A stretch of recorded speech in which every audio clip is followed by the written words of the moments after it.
আসসালামু আলাইকুম। আশা করি আপনারা সবাই ভালো আছেন। আপনাদের সবাইকে নতুন একটি ভিডিওতে স্বাগতম। বাংলাদেশি কর্মীদের মাল্টিপল এন্ট্রি ভিসা দেওয়ার সিদ্ধান্ত নিয়েছে মালয়েশিয়া সরকার। এতে করে এখন থেকে বিভিন্ন প্রয়োজনীয় সে দেশে অবস্থানরত বাংলাদেশি কর্মীরা সহজেই দেশে আসা যাওয়া করতে পারবেন। মঙ্গলবার 15 জুলাই রাতে এক ফেসবুক পোস্টের মাধ্যমে মালয়েশিয়ায় অবস্থিত বাংলাদেশের দূতাবাস এ তথ্য নিশ্চিত করেন। এ সিদ্ধান্তের ফলে মালয়েশিয়ায় কর্মরত বাংলাদেশি শ্রমিকরা প্রয়োজনীয় সহজেই দেশে এসে পুনরায় কর্মস্থলে ফিরে যেতে পারবেন।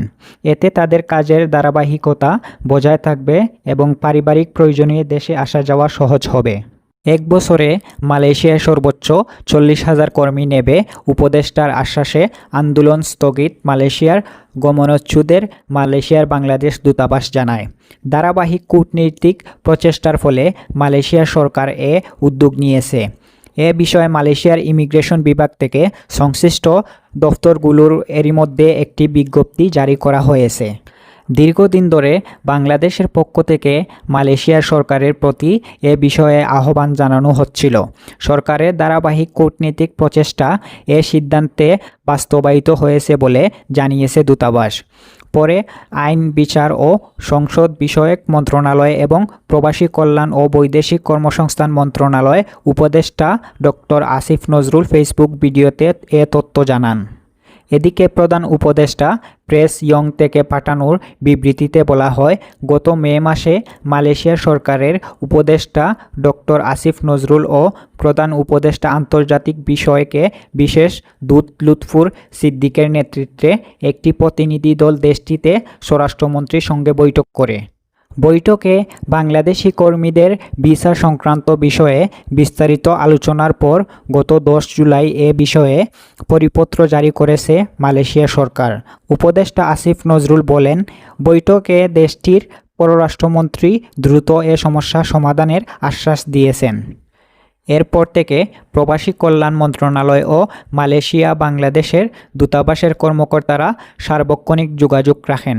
অবশেষে গত 10 জুলাই প্রবাসী বাংলাদেশি কর্মীদের জন্য মাল্টিপল এন্ট্রি ভিসা সুবিধা চালু করে মালয়েশিয়া ইমিগ্রেশন মহাপরিচালকের পক্ষে সই করা একটি পরিপত্র জারি করা হয়েছে। তিনি আরও বলেন, যেসব বাংলাদেশি কর্মী পরিপত্র জারি আগে সিঙ্গেল এন্ট্রি ভিসা এবং temporary employment visa pass PLKS issue করা আছে, তাদের নতুন করে মাল্টিপল এন্ট্রি ভিসা আবেদন করতে হবে না। PLKS নবায়নের সময় মাল্টিপল ভিসা স্বয়ংক্রিয়ভাবে ইস্যু করা যাবে। পাশাপাশি এখন থেকে যেসব বাংলাদেশি কর্মী সিঙ্গেল এন্ট্রি ভিসা নিয়েছিল এবং PLKS বৈধ আছে, তারা নতুন মাল্টিপল ভিসা ছাড়াই মালয়েশিয়া থেকে দেশে আসা যাওয়া করতে পারবেন। এ বিষয়ে মালয়েশিয়ার সব আন্তর্জাতিক বিমানবন্দর ও স্থলবন্দরগুলোতে পরিপত্রের মাধ্যমে নির্দেশনা দেওয়া হয়েছে। উপদেষ্টা আসিফ নজরুল বলেন, মালয়েশিয়া 15টি দেশ থেকে কর্মী নিয়ে থাকে। এর মধ্যে কেবল বাংলাদেশি কর্মীদের ওই মাল্টিপল এন্ট্রি ভিসা পরিবর্তনে সিঙ্গেল এন্ট্রি ভিসা দেওয়া হচ্ছিল। এ কারণে বাংলাদেশি কর্মীদের বহু ভোগান্তিতে পড়তে হয়েছে, কষ্ট পেতে হয়েছে। মাল্টিপল এন্ট্রি ভিসা চালু হওয়ায় তারা স্বস্তি পাবেন। তো আশা করি আপনাদের সবাইকে একটি আপডেট দিতে পেরেছি। এরকম আরও নিত্য নতুন ভিডিও পেতে হলে আমাদের চ্যানেলটি সাবস্ক্রাইব করে রাখবেন এবং ভিডিওটি শেষ পর্যন্ত দেখার জন্য আপনাদের সবাইকে অসংখ্য ধন্যবাদ।